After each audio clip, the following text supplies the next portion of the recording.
Bonjour les amis, nous revoilà avec des témoignages aussi puissants. Je remercie Hermano Rosso qui nous a bien voulu nous recevoir dans sa maison. Donc franchement on a été bien reçus. On parle du Seigneur, on a chanté des cantiques et il est d'accord pour me donner son témoignage. Donc gloire à Dieu. Je vous laisse écouter. Voilà, bonjour à chacun, à chacune. Je suis très heureux de pouvoir dire ce que Dieu a fait dans ma vie. Parce que ce que Dieu a fait dans ma vie, c'est quelque chose de vécu. Que je peux exprimer parce que c'est moi qui l'ai vécu. Et si je peux, comment pourrais-je dire, si je vous l'explique, c'est parce que dans mon cœur, je voudrais réellement que ce vécu que moi j'ai vécu, je voudrais que vous le viviez aussi. Parce que c'est quelque chose de formidable. Parce que Dieu est bon. Dieu est vivant. Il a changé ma vie. Je vous promets, il n'y avait personne qui pourrait changer ma vie. Parce que j'étais un orgueilleux, j'étais perdu dans mes pensées. Pour moi, j'irais même dire que Dieu n'existait pas. Parce que je ne le voyais pas à l'œuvre dans ma vie. Et Dieu était loin de mes pensées. Mais un jour, Dieu m'a fait la grâce de pouvoir le connaître. Je vais vous expliquer en quelques mots, je ne veux pas être trop long. Parce que ce qui est important, ce n'est pas ce que moi j'étais, c'est ce que je suis maintenant.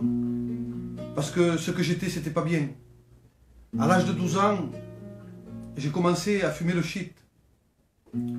Au tout début, c'était pour rigoler avec les amis. Et pour moi, je me disais que je pouvais arrêter quand je voulais. Je me disais, voilà, aujourd'hui je suis jeune, je fume un peu pour rigoler avec mes amis. Et puis plus tard, je m'arrêterai. Mais voilà que les années ont passé. 16 ans, 17 ans, 18 ans, j'étais toujours tenu par cette drogue, Seigneur, qui était le shit. Et voilà que je ne pouvais pas m'en sortir, je ne pouvais pas me délivrer.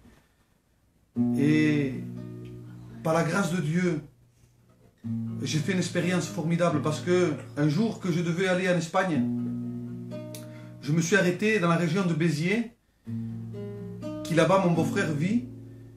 Et quand je me suis retrouvé dans cette région, mon beau-frère m'a invité à une réunion. Mais vous savez, moi, les réunions, je connaissais. Parce qu'à l'âge de 8-9 ans, j'ai des cousins germains de ma mère qui sont pasteurs. Et je connaissais qu'est-ce qui était l'évangile. Et à l'âge de 8-9 ans, je chantais dans les réunions et les gens me faisaient chanter parce que, voilà, j'aime bien chanter. Hein? Et puis, je disais à mon beau-frère qui m'invitait, je disais, tu sais, moi, les réunions, je connais. Je sais comment ça commence et je sais comment ça finit.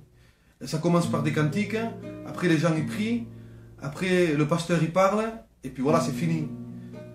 Alors, pour vous dire combien de fois l'ennemi, le diable, peut nous tromper. En réalité, pour faire plaisir à mon beau-frère, je lui dis, je vais venir pour te faire plaisir. Mais en réalité, moi, les réunions, ça me sert à rien. Parce qu'à chaque fois que j'y vais, je sors pareil. En quelque sorte, je savais comment ça se passait. Mais là, c'était mon temps.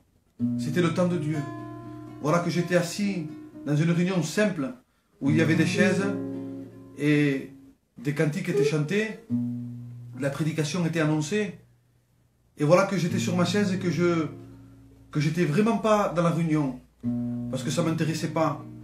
Et peut-être ça va vous faire rigoler, mais quand j'étais dans cette réunion, j'étais en train de compter les carreaux qu'il y avait par terre. J'étais en train de compter les lumières. Mais Dieu connaissait ces instants. Parce que ce n'étaient pas des instants que pour lui n'avaient pas d'importance. Parce que laissez-moi vous dire que ce moment-là, c'était ma réunion. Alors que le pasteur parlait, le pasteur disait qu'il fallait lire la Bible et qu'il fallait demander pardon, que Dieu était vivant. Alors, j'ai pas fait une prière à haute voix, mais dans mon cœur, je disais, si tu es vivant, libère-moi de ma drogue. Libère-moi de ce qui me tient captif. Voilà que la réunion était finie. Et quand je suis sorti de la réunion, je sentais l'amour de Dieu. Je sentais que Dieu me disait, même si je ne l'entendais pas avec une voix, parce que je ne suis pas un mystique, j'entends pas des voix, mais c'était fort dans mon cœur, c'était fort dans mes pensées. Dieu me disait, je t'aime, je peux te libérer. Voilà que c'était un peu tard, c'était 11 h du soir, et que j'étais là avec ma drogue. Et je disais, tu vois, tu ne m'as pas libéré. Je vais encore me droguer et tu ne m'as pas libéré. J'ai été à la réunion et tu as dit que tu pouvais tout pour moi. Mais en réalité, tu ne peux pas. Regarde, je vais me droguer encore. Et c'était encore plus fort qu'avant. Dieu me disait, si tu veux, je peux te libérer. Je peux t'aimer. Parce que Dieu m'aimait. Je le savais que Dieu m'aimait. Mais c'était moi en réalité qui ne voulais pas l'aimer. Et j'ai fait un acte de foi. J'ai dit, puisque tu peux me libérer, je vais jeter la drogue. Parce que vous savez, mes amis, je vous promets, si je fumais pas, je ne pouvais pas dormir le soir. Je passais les nuits blanches. Si je n'avais pas un morceau de shit, je me disputais avec n'importe qui parce que j'étais nerveux. On pouvait rien me dire parce que j'étais nerveux. Parce qu'il me manquait. Il me manquait de fumer. Et ce soir-là, j'ai dit, peut-être ça va être difficile. Mais si tu es Dieu, prouve-moi-le. Alors, j'ai pris le shit, la drogue, je l'ai jeté. Et je me suis mis dans le lit. J'ai jamais passé une nuit comme ça. Je me suis levé le lendemain à midi. Je vous promets, j'étais une nouvelle créature. Amen. La Bible parle de nouvelles créatures. Moi, à l'époque où j'ai fait cette expérience, je ne comprenais pas qu'est-ce que c'était. Mais je vous promets qu'aujourd'hui, je réalise qu'est-ce que c'est une nouvelle créature. Je vous promets, mes pensées ne sont plus les mêmes. Ma vie n'est plus la même. J'ai trouvé mon élément, ce que j'avais besoin. Ce que j'avais besoin, c'était de Jésus. Ce que j'avais besoin, c'était du contact avec Dieu. Il m'a transformé. Il a fait de moi une nouvelle personne. Mes pensées ne sont plus les mêmes. Mes pensées ne sont plus les mêmes. Moi qui croyais que mon bonheur était dans le monde, parce que vous savez, j'aimais le flamenco, j'aimais tout ce qui était musique. Je partais avec mes oncles. J'ai des cousins qui sont musiciens et qu'ils me prenaient pour chanter. Je croyais que c'était ça la vie. Mais en réalité, ce n'était pas ça la vie. La vie, c'est la vie avec Dieu. Je vous promets que Dieu est vivant. Il a changé ma vie. J'ai senti sa présence. Vous savez, quand Dieu, le matin que je me suis levé et que j'ai vu que Dieu avait agi dans ma vie, je me suis dit, mais non, c'est pas vrai, c'est pas possible. Peut-être que c'est comme ça, c'est le destin. Tu as bien dormi, mais bon, c'est rien. Alors, j'ai mis encore Dieu au défi. Je lui ai dit, Seigneur, regarde, je vais aller à Marseille, mais il n'y a pas de pasteur à Marseille. Fais que quand j'arrive à Marseille, il y ait un pasteur qui m'attend devant chez moi. Je suis arrivé de Béziers, mes amis. Et je vous promets, quand je suis arrivé devant ma place, devant la place de ma maison, je me suis garé avec la voiture. Et là, j'ai vu un homme que je ne connaissais pas. Et cet homme me disait, je suis pasteur. Et je suis venu pour faire des réunions. Alors là, j'ai vu vraiment que Dieu m'aimait. J'ai accepté. Quand j'ai commencé à lire la Bible, j'ai vu que j'étais un pécheur, que je ne méritais pas que Dieu m'aime. Et pourtant, Dieu m'aimait. J'ai fait cette expérience qui est formidable. Je vous souhaite vraiment, vraiment, vraiment de tout mon cœur de faire la même expérience que moi. Mettez Dieu à l'épreuve. La Bible, elle dit, mettez de sorte Dieu à l'épreuve, et vous verrez que si pour vous, il n'ouvre pas les écluses du ciel. Je vous promets que Dieu vous aime, et qu'il a tout donné. Ce qu'il avait de plus cher, il a donné son Fils.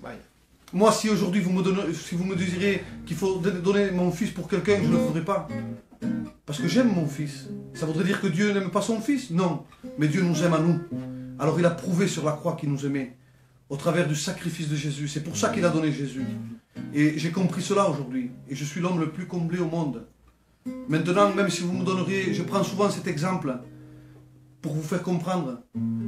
Si par exemple, un poisson rouge, vous le sortez de son bocal d'eau, et vous lui direz... Mais vous levez l'eau par exemple, et vous lui dites, je vais te donner une voiture, je vais te donner l'argent, je vais te donner des montres dans ton bocal, et je vais te remettre dedans. Si le poisson pourrait parler, vous direz, mais j'en ai pas besoin de ça moi. À quoi ça me sert? J'ai pas besoin de ça. S'il pourrait parler, vous direz, tu sais qu'est-ce que j'ai besoin moi? C'est d'un peu d'eau.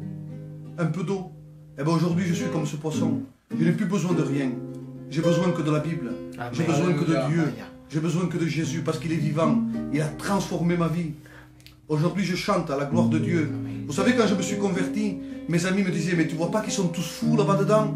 Tu vois pas que, viens avec nous, viens, on va chanter. Viens, on va dans le monde. Et je disais, mais non, c'est pas des fous. Dieu est vivant, il a changé ma vie.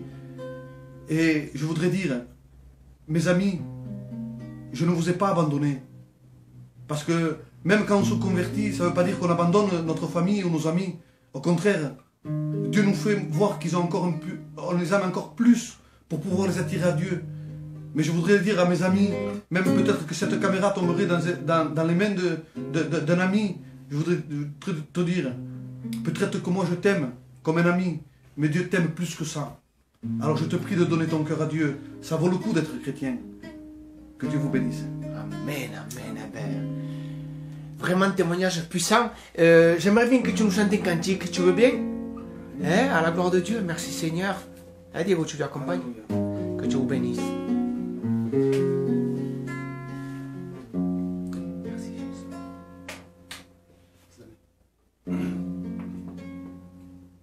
Mes amis. C'est pas tout. Ah, c'est là? Mes amis me disent que je suis fou, parce que je ne suis plus avec eux comme avant. Ils me disent que je les ai abandonnés. Ils ne comprennent pas que Jésus m'a libéré. Quand ils me voient, ils me parlent toujours du passé. Ils me font rappeler des souvenirs que j'ai déjà oubliés.